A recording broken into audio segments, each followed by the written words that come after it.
So we're here with members of E3 and Title Track's Understanding Racial Justice team. And I would love to have someone from E3 tell us a little bit about the organization. So would somebody like to talk a little bit about who we are and what our mission is?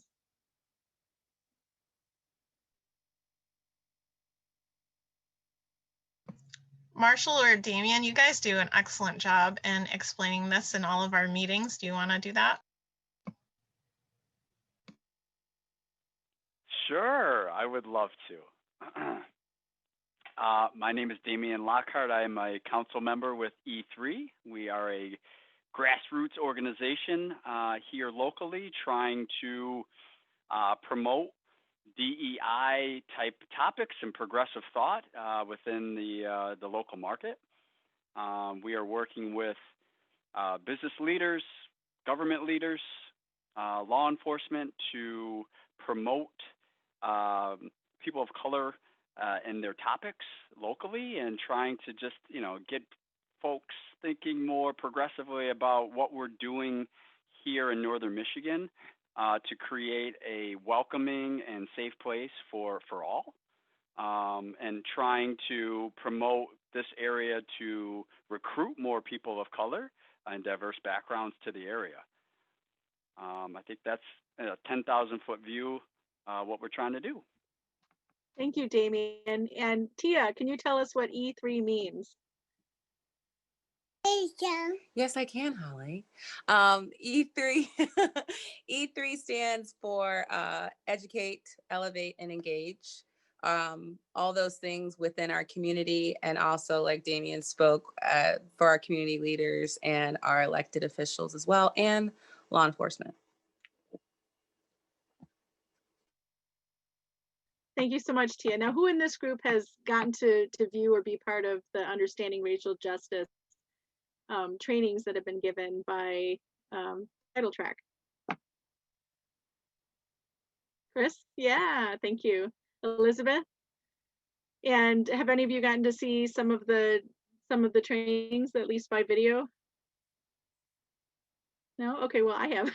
So one of the questions I was going to ask somebody else is, why do you feel that understanding racial justice trainings are important? And I know from my experience that part of what we've been doing is taking primarily white affinity groups and helping to train them into understanding what racial justice is, what it means, helping to somatically heal themselves so that they can move forward and with this work in a healing way, and in fact activating people to work for justice, for racial equity in the area. Does anybody else have any thoughts they want to add to that?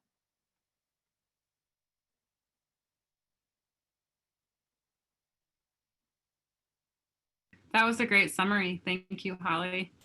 Yeah. We've had about, I think 150, somewhere around 150 white people go through one of the 4 cohorts of the URJ training that we've offered so far. And yeah, we're really excited that there's so much interest, and really grateful for the way that the white folks in this community are showing up for this work and wanting to dig in. And we're really excited to support there to be training for BIPOC folks as well, and for there to ultimately be a way for us to all come together after doing work in our kind of respective affinity groups. So I'll let you kind of flesh that out too. Yeah, I wanted to ask the members of E3, my fellow members, why do you think having BIPOC trainers for understanding racial justice is important?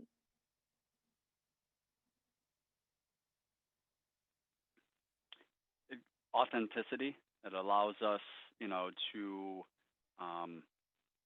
educate those from a real life experience versus just concepts and, and theory. And I think Marshall can attest to, some of the talks that he's had here locally. It brings relevancy, and not to say that, if someone that isn't a person of color to give it isn't important. It gives a little bit more credence. One, that we're here, because I think sometimes we're forgotten that there is actually people of color in the area, And, it is a little bit more heartfelt, because you can understand and you can use real life situations, to kind of enforce concepts and ideas. Thank you. Anyone else? I think Damian said it very well.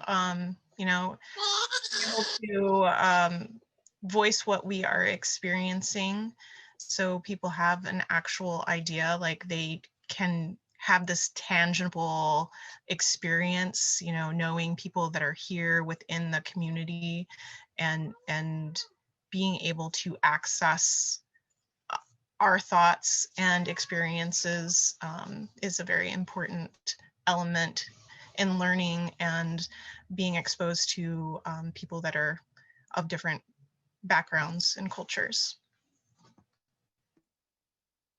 I was feeling too that it's important for us as people, as BIPOC people, to have our own trainings, in this work, because as people who have been living in oppressive systems under systems of white supremacy, we have to address the colonialism in ourselves.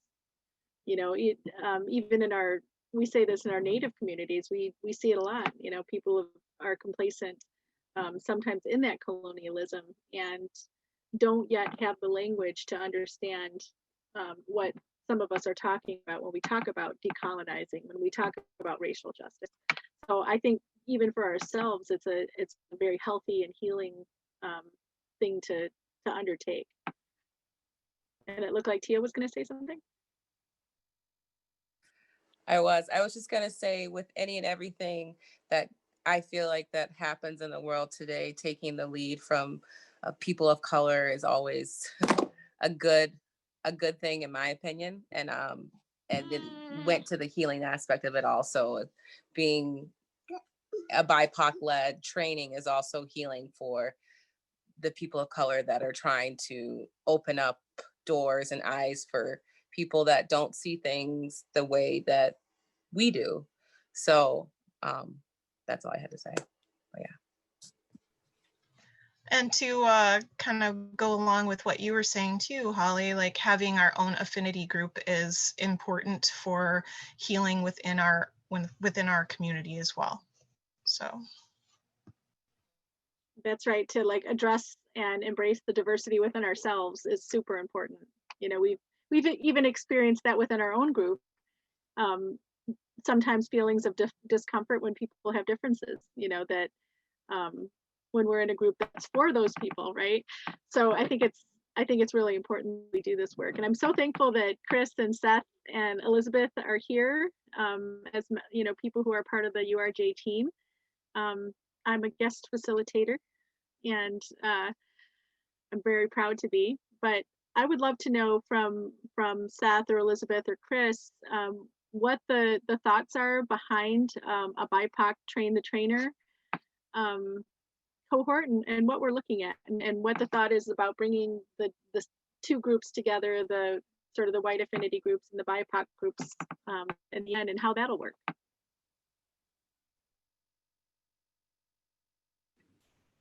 I'm happy to share a little bit about that, and then others can chime in if that sounds good.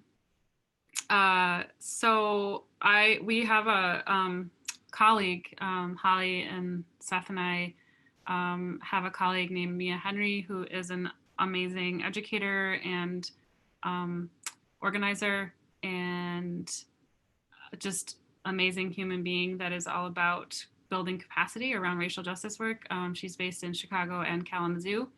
And we've partnered with her at Title Track before, and we are excited to share that she is poised to come up here and to basically create a training with whoever is interested from the BIPOC community up here in becoming a trainer.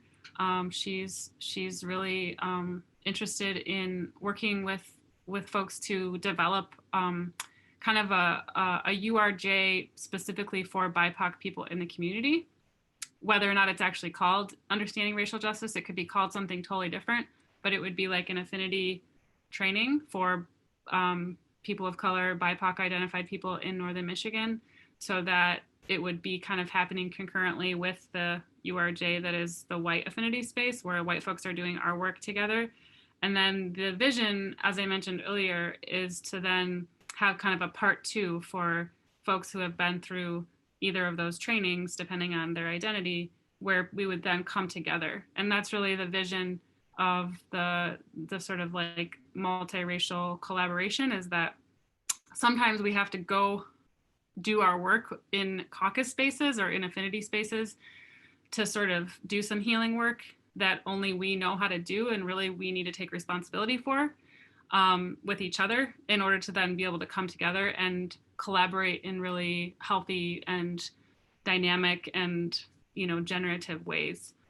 It's kind of like couples therapy. Like sometimes, you know, you can go to couples therapy and make progress, and sometimes like each person needs to go do their own therapy and then come back together. And not to say that it's all about therapy or healing, but there is a lot of obviously healing that does need to be done, and white folks need to not depend on people of color to educate them, even though it's important. Everything that Marshall and Courtney and Damian said earlier about hearing directly from people of color, like that is an important step. And some white people aren't ready for that yet. And so that's our responsibility to get them ready so that they can hear you, if that makes sense. And so that's the idea of the affinity group, to kind of do our own work, to be able to come together in a good way and continue to deepen into the work. Yeah, anything else you want to add, Seth or Chris? Yeah, thanks. Another metaphor that comes up that Mia Henry used is it's kind of like a symphony where different sections need to rehearse on their own to be able to come together and make music together. And, you know, there are so many white folks who just really don't understand racial justice and didn't have any tools to understand racial justice growing up, and are just sort of steeped in this culture where systemic racism is being perpetuated without understanding any sort of historical concept of it, or hearing from BIPOC folks in our community. BIPOC being Black, Indigenous, people of color, as an acronym. So yeah, you know, it's amazing, because I think a lot of us never dreamed that there'd be so much interest in racial justice in Northern Michigan all of a sudden, the way that people have come out of the woodwork. And by the same stroke, people have come out of the woodwork to oppose it. So it's been overwhelming. And I know that E3 has emerged and really showed amazing leadership, and have met with law enforcement week after week and made incredible progress. And we're honored to be in partnership with E3 Title Track, being fiscal sponsor. So really, you know, as a part of like this end of year fundraising work, you know, we're trying to talk about what happened in 2020 and talk about what we're working on in 2021. And it feels like 2021 is a way to sort of actualize some of what has been in process with regard to building anti-racist community in Northern Michigan. And a big part of that is Mia. You know, Mia was like very encouraging of us to help white folks do our work, and my work, you know, my healing process continues. But to do train the trainers, so to have more folks who are trained in this work, and more support for the BIPOC community in Northern Michigan. And then to be able to come together and really take it all to the next level is something that we're all looking forward to in 2021. It's work that we're here for. And if folks go to titletrackmichigan.org and click on donate, on that drop-down menu is E3. So you can make direct donations to E3 through Title Track. And we're proud to be the fiscal sponsor until E3 is an official nonprofit. But yeah, it's a powerful time. You know, it can feel overwhelming and chaotic, but there's also so much possibility in terms of the way that we're kind of reshaping culture around us, and we all have an impact in our communities. And it's been nice to like be able to connect on Zoom. Damian, this is the first time we've connected on Zoom, so it's great to meet you. And I have a check and a nice letter to you from DTE for E3. So I'll have to get that letter passed over to you. But, you know, we're doing this grassroots from the ground up, organizing and doing our best with everything. All of us are juggling. Many of us are parents who are, you know, taking care of our young ones who are going through COVID in their own way. And, you know, all of us are sort of finding a way to organize in these times. And I guess for me, it's like I'm excited to hear more about, you know, the steps forward that that you all want to take, and how Title Track can support E3 and just show up in solidarity in a way that feels supportive. So, you know, if folks are hearing this and are, you know, compelled to support this building of anti-racist community in Northern Michigan, any contribution is really going to be helpful and meaningful and help us carry momentum forward. Thank you, Seth. And so I think with that, we'll wrap it up. Thank you so much for joining us, Seth and Chris, and we appreciate your being here.